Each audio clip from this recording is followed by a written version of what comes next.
Hello friends, psychological study channel में मैं हूं डॉक्टर ममता सिंह। आज का टॉपिक है टाइप्स ऑफ साइकोलॉजिकल टेस्ट। तो मैंने पिछले 2 वीडियो में साइकोलॉजिकल टेस्ट को एक्सप्लेन किया था। यदि आपने नहीं देखा है तो मैं डिस्क्रिप्शन बॉक्स में लिंक डाल दूंगी, प्लीज़ उसे देख लीजिएगा, तब आगे देखिएगा। तो स्टार्ट करने से पहले सबसे पहले आपको मेरे इस वीडियो को लाइक एंड शेयर करना है। साथ ही जो लोग पहली बार देख रहे हैं प्लीज़ सब्सक्राइब करना तो बिल्कुल मत भूलिएगा। स्टार्ट करती हूँ। Classification on the different types of aspects. इसमें classification on the basis of administration या प्रशासन के आधार पर वर्गीकरण, classification on the basis of standardization मानकीकरण के आधार पर वर्गीकरण, classification on the basis of form रूप के आधार पर वर्गीकरण, classification on the basis of medium माध्यम के आधार पर वर्गीकरण। तो ये सभी मैंने पिछले वीडियो में अच्छे से डीपली डिस्कस किया था, एक्सप्लेन किया था। आई होप आपको समझ में आया होगा। लास्ट टॉपिक है इसमें classification on the basis of nature of traits, शील गुणों की प्रकृति के आधार पर वर्गीकरण। जैसा कि पिछले वीडियो में प्रशासन के आधार पर 2 थे, व्यक्तिगत परीक्षण और सामूहिक परीक्षण। ये मैं रिवाइज कर रही हूँ। नेक्स्ट है मानकीकरण के आधार पर वर्गीकरण, तो इसमें भी 2 थे, मानकीकृत या स्टैंडर्डाइज टेस्ट, और दूसरा था अमानकीकृत या अध्यापक निर्मित परीक्षण यानी अनस्टैंडर्डाइज या टीचर मेड टेस्ट। नेक्स्ट है रूप के आधार पर वर्गीकरण, तो इसमें भी 2 थे, गति परीक्षण, शक्ति परीक्षण यानी स्पीड एंड पावर टेस्ट। और नेक्स्ट है माध्यम के आधार पर, तो इसमें थे शाब्दिक परीक्षण या पेपर पेंसिल परीक्षण और शाब्दिक परीक्षण, निष्पादन परीक्षण। इसी तरह से फलांकन के आधार पर भी हमने ये देखा था कि वस्तुनिष्ठ और व्यक्तिनिष्ठ परीक्षण, ऑब्जेक्टिव और सब्जेक्टिव। आज हम डिस्कस करेंगे classification on the basis of nature of traits या शील गुणों के आधार पर वर्गीकरण। तो यहाँ पर हम बात कर रहे हैं योग्यता तथा कौशल मापन संबंधी परीक्षण। योग्यता means ability and skill measurement. तो वो क्या होते हैं इस पर डिस्कस करेंगे। इसके साथ साथ उपलब्धि मापन परीक्षण, अचीवमेंट मेजरमेंट टेस्ट, ये क्या होते हैं इसे समझेंगे। और व्यक्तित्व विशेषताओं के मापन संबंधी परीक्षण, जैसे ये कहूँगी कि ये सारे परीक्षण जो है शील गुणों की प्रकृति के आधार पर हैं। तो मैं बात कर रही हूँ योग्यता तथा कौशल मापन संबंधी परीक्षण, ability and skill measurement test. ये वर्गीकरण क्या करते कि किन शील गुणों का मापन करना है। तो मैं ये शील गुण जैसे योग्यता, कौशल, तो योग्यता या कौशल का मापन हम किस तरह से कर सकते हैं, उसके अंतर्गत हम स्टडी करेंगे बुद्धि परीक्षण या इंटेलिजेंट टेस्ट। तो बुद्धि एक योग्यता या कौशल है। यहाँ पर ये क्या करते हैं, ये वो परीक्षण है जिसमें व्यक्ति की सामान्य मानसिक योग्यता का मापन करते हैं, यानी आप में मानसिक योग्यता या मेंटल एबिलिटी कितनी है। और ये जो इंटेलिजेंट टेस्ट है वो अनेक प्रकार के हो सकते हैं। शाब्दिक बुद्धि परीक्षण और शाब्दिक बुद्धि परीक्षण आप समझ गए होंगे, वर्बल इंटेलिजेंट टेस्ट और नॉन वर्बल इंटेलिजेंट टेस्ट। फिर ऐसे मैंने इसके पहले भी एक्सप्लेन किया था कि व्यक्तिगत बुद्धि परीक्षण एक व्यक्ति पे करते हैं और सामूहिक बुद्धि परीक्षण ग्रुप पर करते हैं, या परफॉर्मेंस वाला भी हम कर सकते हैं, या नॉन लैंग्वेजेस वाला टेस्ट भी हम कर सकते हैं।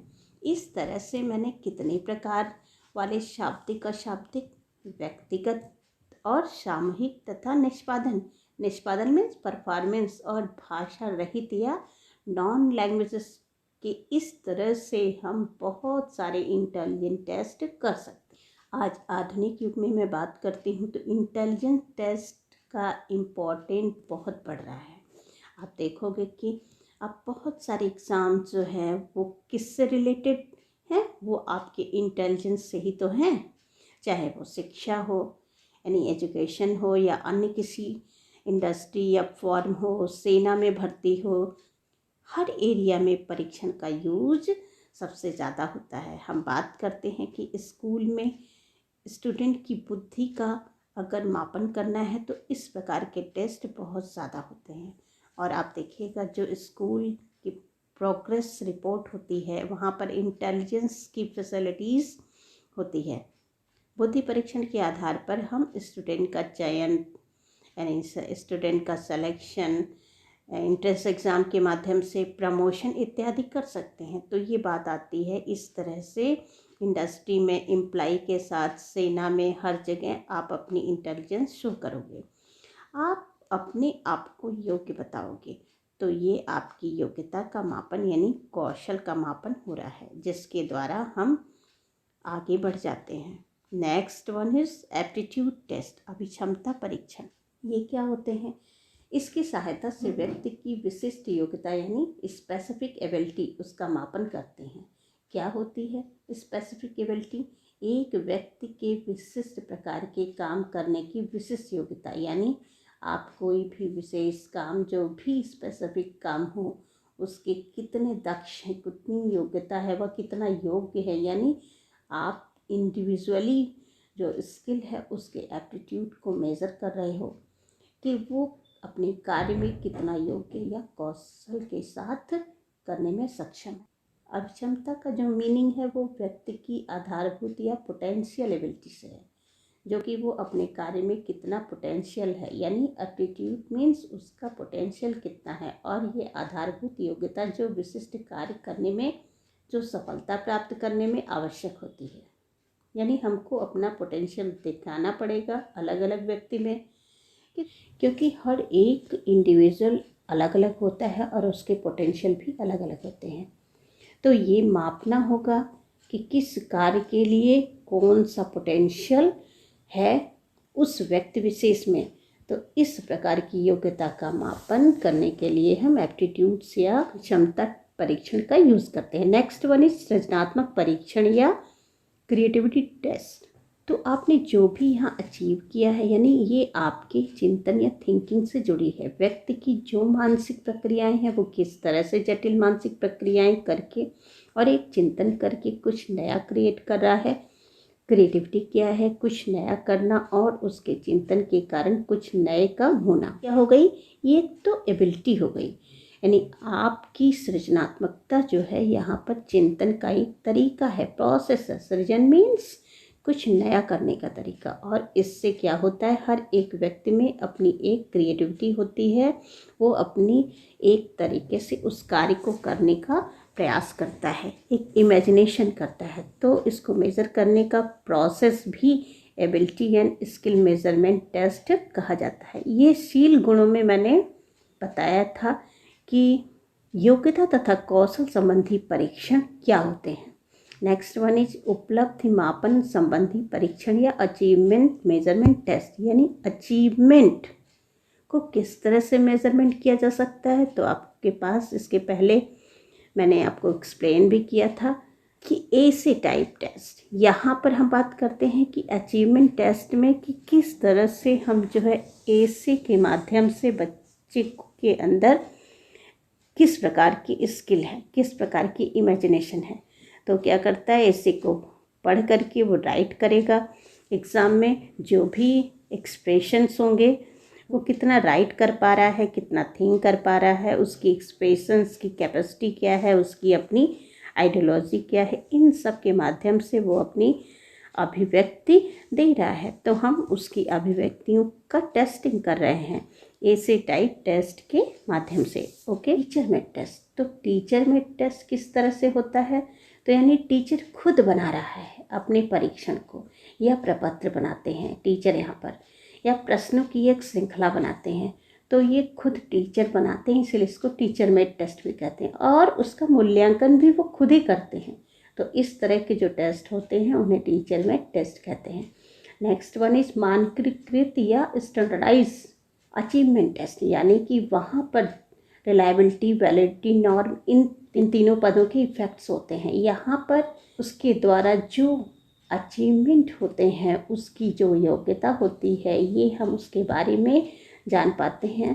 तो ये होता है मानकीकृत उपलब्धि परीक्षण या स्टैंडर्डाइज्ड अचीवमेंट टेस्ट। अब हम बात करेंगे व्यक्तित्व विशेषताओं के मापन संबंधी परीक्षण, measurement of personality characteristics test, यानी उसकी क्वालिटी को मेजर करने वाले टेस्ट हैं। व्यक्तित्व अनुसूची या पर्सनालिटी इन्वेंटरीज, यहाँ पर एक नया वर्ड है अनुसूची। तो ये क्या होती है? सबसे पहले तो पर्सनालिटी के बारे में डिस्कस करते हैं। देखिए यहाँ पर ये क्या कर रहे हैं, inventories, that means single meaning कि पर्सनालिटी इन्वेंटरी या एक प्रश्नमाला जो व्यक्तित्व के अनेक शील गुण या ट्रेड्स का योग या टोटल कर रहे हैं कि आपके अंदर कौन कौन से ट्रेड्स हैं, क्षमताएं हैं। और व्यक्तित्व अनुसूची द्वारा व्यक्तित्व का मापन करने का एक ही उद्देश्य है कि व्यक्तित्व के शील गुणों का मापन करना। कुछ व्यक्तित्व की अनुसूचियाँ जो हैं जिनके द्वारा व्यक्तित्व के एक से अधिक शील गुणों का मापन किया जाता है, जैसे प्रश्नावली या क्वेश्चनेयर की मैंने बात की थी। तो इस तरह से अनुसूची या इन्वेंटरी भी होती है। तो यहाँ पर हम क्वेश्चन करते हैं एक या एक से अधिक शील गुणों का मापन करने के लिए। तो इस तरह से हम क्या कर रहे हैं, व्यक्तित्व अनुसूची के द्वारा हम बहुआयामी व्यक्तित्व का मापन कर रहे हैं। एक एग्जाम्पल है कि इसमें मिनीसोटा बहुपक्षी व्यक्तित्व अनुसूची, इसमें हम क्या करते हैं, व्यक्तित्व के जो अलग अलग एस्पेक्ट्स होते हैं उनका जो मापन किया जा रहा है उसके अकॉर्डिंग हम रिजल्ट लेते हैं या व्यक्ति का असेसमेंट करते हैं। Next one is related personality test. तो ये क्या होते हैं? इसके अंतर्गत समायोजन परीक्षण, चिंता परीक्षण और उसमें रुचि परीक्षण, मूल्य परीक्षण, यानी आपके व्यक्तित्व से जो सारी चीज़ें जुड़ी हैं वो आप में है कि नहीं, आपका एडजस्टमेंट अच्छा है। एडजस्टमेंट यानी उस व्यक्ति का जो समायोजन है वो वातावरण के साथ किस प्रकार का है, अर्थात वो वातावरण के साथ किस प्रकार संतुलन स्थापित कर सकता है, वो किस तरह से वो अपने व्यवहार में परिवर्तन लाता है, ये है एडजस्टमेंट। और किसी भी व्यक्ति का समायोजन जो है वो कैसा है ये जानने के लिए, जैसे उसका समायोजन होम एडजस्टमेंट कैसा है, एजुकेशनल एडजस्टमेंट कैसा है, हेल्थ एडजस्टमेंट कैसा है, सोशल एडजस्टमेंट कैसा है, ये सब हम क्या कर सकते हैं, समायोजन सूची द्वारा या एडजस्टमेंट इन्वेंटरी द्वारा हम मेजर कर सकते हैं। तो एडजस्टमेंट भी रिलेटेड पर्सनालिटी टेस्ट के अंतर्गत आ रहा है। इसके अंतर्गत चिंता का भी हम मापन कर सकते हैं कि व्यक्ति जो है वो कितना चिंतित है या तनावग्रस्त रहता है, उसमें किस तरह के कितने प्रकार की चिंताएं रहती हैं, किस हद तक उसको चिंता है। तो ये सब संबंधित व्यक्तित्व परीक्षण के अंतर्गत आते हैं। जैसे रुचि परीक्षण को ले ले। रुचि परीक्षण किसी व्यक्ति, वस्तु या क्रिया की ओर हम इस तरह से हमारी एक प्रवृत्ति होती है कि हम उस पर ध्यान देते हैं, हमारा ध्यान आकर्षित होता है, यानी जिधर भी हमारा ध्यान आकर्षित होता है तो इसका मीन्स हमारा उधर इंटरेस्ट है। तो अलग अलग इंटरेस्ट होते हैं, तो इसके लिए अलग अलग इंटरेस्ट टेस्ट का यूज़ किया जाता है। ऐसे ही मूल्य परीक्षण को लेती हूँ तो संबंधित व्यक्तित्व परीक्षण के अंतर्गत तो उसमें हम देखेंगे कि मूल्य या वैल्यू क्या है। जैसे कि हम बात करें परिवार, समाज इत्यादि, तो ये सब क्या है, हमारे लिए संस्थाएं का आवरण दिया जाता है जो हमारे अंदर मूल्यों का विकास करते हैं। धीरे धीरे व्यक्ति क्या होता है, वो संस्कार या मूल्यों को सीखता है और अलग अलग आचरण करता है, अंगीकरण करता है। यह अलग अलग तरीके के मूल्य या वैल्यूज़ होते हैं। हम समाज को किस तरह से देख रहे हैं, राजनीतिक मूल्य, सामाजिक मूल्य, हमारे सौंदर्यात्मक मूल्य, तो ये इस तरह से हमारी पर्सनालिटी को शो करते हैं। तो ये हो गया संबंधित व्यक्तित्व परीक्षण। नेक्स्ट वन इज प्रक्षेपी विधियाँ या प्रोजेक्टिव मेथड। तो इसमें हम बात करते हैं कि ये क्या होते हैं। ये जो है हम प्रयोज्य को प्रत्युत्तरों के आधार पर मौलिक, युक्त तथा व्यक्तित्व की जटिल संरचनाएं और अभिप्रेरणाओं का मापन करते हैं। दैट मीन्स इसके द्वारा जो हमारे संवेग हैं, अभिप्रेरणा है, विचार है, अभिवृत्तियाँ हैं, ये सारी चीज़ें हम स्टडी करते हैं, चाहे वो चेतन स्तर पर हो या अचेतन स्तर पर। तो ये प्रोजेक्टिव मेथड जो है ये हमारे सब कॉन्शियस जो हैं, अनकॉन्शियस माइंड जो है, उन सब का मापन कर सकती है। ओके, तो ये हमारे चेतन और चेतन तथा अचेतन मन तीनों का मापन कर सकती है। ये व्यक्तित्व के अंतर्गत ही आता है। नेक्स्ट वन ही व्यक्तित्व निर्धारण की व्यवहारिक विधियाँ। तो यहाँ पर हम बात करते हैं कि व्यक्तित्व के सभी गुणों का मापन पूर्ण रूप से नहीं हो पाता है। जितनी की बातें मैंने आपको बताई वो पूरी नहीं हैं, उसमें से कुछ ही पक्ष का मापन हम कर पाते हैं। तो यहाँ पर बात कर रहे हैं कि पूरी चीज़ों का मापन तो ये तो संभव है ही नहीं। व्यक्तित्व के इन पक्षों का मापन व्यवहारिक विधियों द्वारा किया जाता है। दैट मीन्स हम चाहते हैं कि वास्तव में आपका पर्सनालिटी क्या है, तो कुछ अपने पास व्यवहारिक विधियाँ हैं। जैसे मुझे पता करना है कि आपका व्यवहार कैसा है, तो आपका साक्षात्कार या इंटरव्यू हम ले सकते हैं। आपको एक चेकलिस्ट बनाकर या आपके व्यक्तित्व से संबंधित चेकलिस्ट की हेल्प से आपके अंदर आपकी पर्सनालिटी से रिलेटेड कई क्वेश्चंस कर सकते हैं। केस हिस्ट्री कर सकते हैं कि आपकी पास्ट लाइफ कैसी रही है, उसमें भी मैं आपके व्यक्तित्व के बारे में जान सकती हूँ। सिचुएशंस के अकॉर्डिंग टेस्ट ले सकती हूँ। आपकी ऑटोबायोग्राफी द्वारा भी आपके व्यक्तित्व का मापन कर सकती हूँ। तो ये हो जाता है व्यक्तित्व निर्धारण की व्यवहारिक विधियाँ।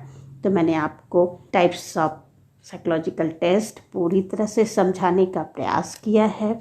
आई होप आपको समझ में आया होगा, और यदि समझ में आया हो, अच्छा लगा, तो भाई एक लाइक तो बनता है। तो चलते हैं नेक्स्ट वीडियो के साथ, नेक्स्ट टॉपिक के साथ। Thank you.